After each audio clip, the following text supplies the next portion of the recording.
South Africa's alcohol problem is spilling over to children, fueling underage drinking. To take the conversation further with us this hour, let's bring in educational psychologist, Dr. Tshepiso Matentjie, who joins us now on our video link. Doc, thank you so much for your time this hour on the program.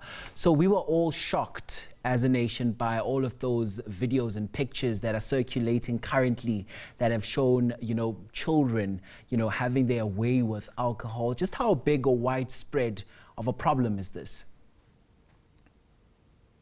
Good morning to you and your viewers. I'm not sure if you're able to hear me. I feel like I'm in a loud place, but thank you so much for the privilege to join you. As you were asking me the question, I must say the first thing that came to my mind is what Chris Rock said in one of his shows afterwards being slapped about selective outrage. And I say that leading with that because as a society, we see these things happening in our neighborhoods. We see it happening in our families, that we are very relaxed in our approach to alcohol, especially during the festive seasons and during the holidays.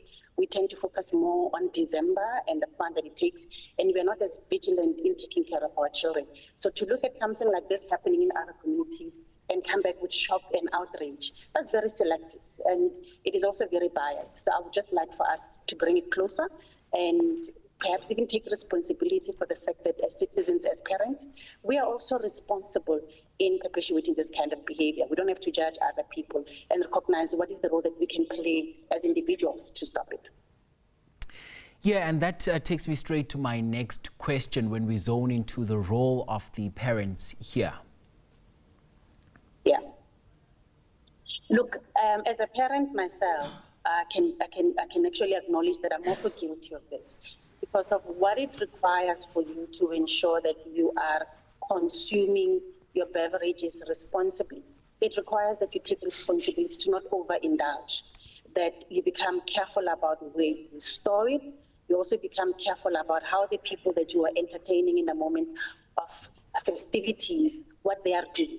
And that means maintaining sobriety, maintaining level of agency and control. And that ultimately means you're not going to be invested or immersed in the festivities of the day. And for some people, they might even experience you as a party pooper because of you are now policing people and monitoring.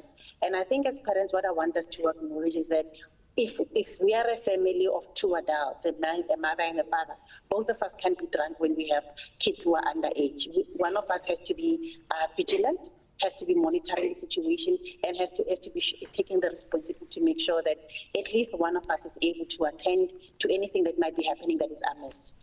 The second part is that if we are aware as a family that we're going to be having festivities, just like we ask people when they're traveling for one of the people to be a designated driver when they're driving, we have to be able to say as a family, who are the people who are going to be the watchers, the caretakers, because we can't expect for certain things to lapse.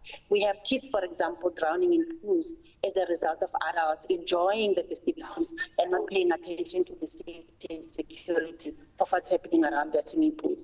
We have people having their children lost. We even have people involved in fights because of they're highly intoxicated, and then the children being exposed to violence and being wounded in the process. So as a parent myself and as an adult, I want to implore to people out there that firstly move away from the judgment, take responsibility, recognize that will require for you to maintain sobriety and for you to miss certain things of what you call fun, but also that you might be unpopular when the family is gathering, because you have to be the one who says, no, that's not going to happen. Don't make the children get exposed to that. Let's get the kids to bed, things like that. And then if you're unpopular and you're going to be called names in the family, but that just becomes the responsibility that you take as an adult wanting to care for minor and vulnerable children. And what you're saying now, Doc, just speaks to a need, and that greater need is to talk about interventions. And I want us to focus specifically on your field of educational psychology. What are some of those interventions that you have to counter underage drinking? I know that you spoke about having households that are open and honest around alcohol consumption, but also dialogue is also important. Yes, dialogue is very important. And I'm going to share something, I don't mean to clothe. One of the things that my mother taught me is that no one ever is allowed to send me to buy alcohol for them. I'm not allowed to touch alcohol. I'm also not allowed to have anybody who's consumed any amount of alcohol to put their hands on me. And that allowed me to be very sensitive as a child, to be vigilant as well, and to also recognize that any adult who says, bring me a bottle from the fridge, I know that they're not being responsible. They don't have my best interest at heart. And I know that for other adults, it might have meant that I'm very truant and I talk back, but that was based on how I was taught. And I taught the same things to my children. So what I'm trying to say is that what I'm advocating for is not something that is just based on a textbook. It is based on my own lived experience and what I practice in my home. Teach your children from a very young age to not engage with alcohol, to recognize that is a drug, to also acknowledge the fact that when adults are consuming it, that's a choice that they have, but as minor children, it is harmful to their brains, and to also recognize that there's a bit of grooming that we do as adults, and the grooming begins with, go and buy me a beer next door, bring me a glass, bring me the tin opener. All of those things involve us creating a desensitization to children regarding alcohol and alcohol use. And then the second part is teach your children. I remember my mom saying this, pay attention to how people smell, pay attention to how they behave, and then decide how you feel about it. And so I was a very analytical and observant child growing up. I would notice the smell. And I know I would hate it. I would hate the smell of people who are drunk. I would hate the behavior. And that also became a repellent for me, something that made me feel like I don't want to hang around people who are inebriated. So have the conversation with your children to see the ills of using alcohol, not just the fact that we're having fun and we're dancing, because then that makes it much more permissible and acceptable. So make your children recognize the behavior, that people are throwing up, that they're losing control, that they can't walk straight, so that they begin to realize, I'm not willing to do this prematurely. I mustn't think that this is just part of what having fun looks like. It also messes with your brain. The fact that people are losing their keys, they're getting involved in accident. So being aware of getting your children to be critical thinkers in observing the environment and analyzing the behavior of people could also be a repellent. And you are also then creating an awareness of them looking not just at the fun side of it, but also looking at the negative side of it. And then when you're having conversations with them, also recognize it requires for you to model certain behaviors. So you can't be saying they must see the wrong things, yet you're the ones doing that, right?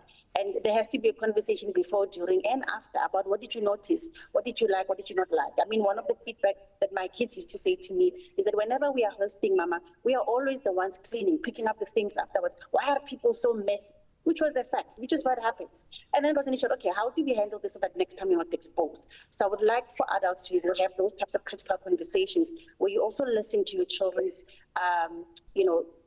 issues when they have with the behaviors that you are having and your friends you're having, and then correct. Because there's no point in having critical conversations if it's not going to lead to behavior change and lasting, meaningful behavior change that models what responsible drinking is. And the conversation then automatically moves to the community interventions.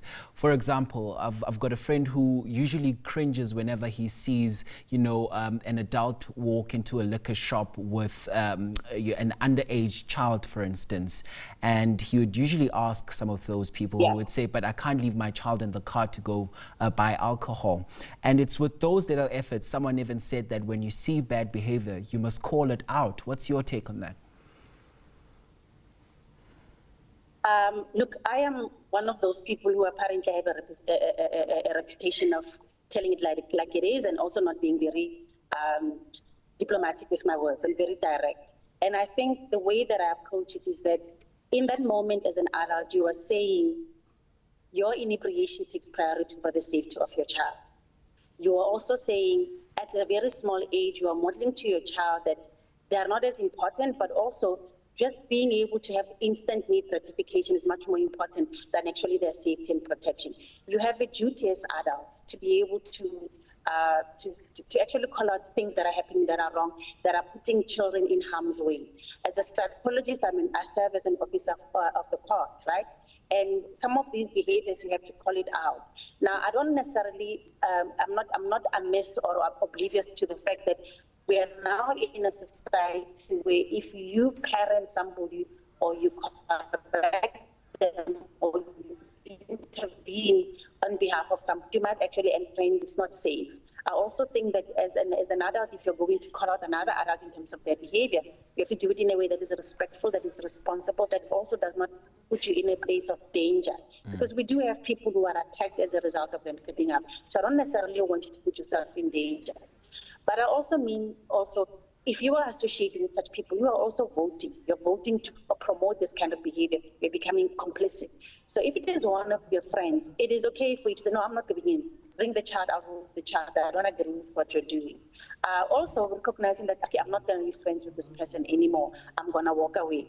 Now, that might mean that you actually make people think, or people think that you're self-righteous, but that's the price that you have to pay. And you actually recognize that you're not just speaking it, you're also walking the talk. And you're also leading by example, which will mean that you're not very popular with some of the people who think you're better than them. You've got high moral standards and you're judgmental. But that's the consequence of being able to stick to your principles and live by those principles. All right, Doc, great chatting to you. I must thank you so much for your time and insights. That was Dr. Matentjie, an educational psychologist, talking to us there on underage drinking. Thank you so much for your insights on the program.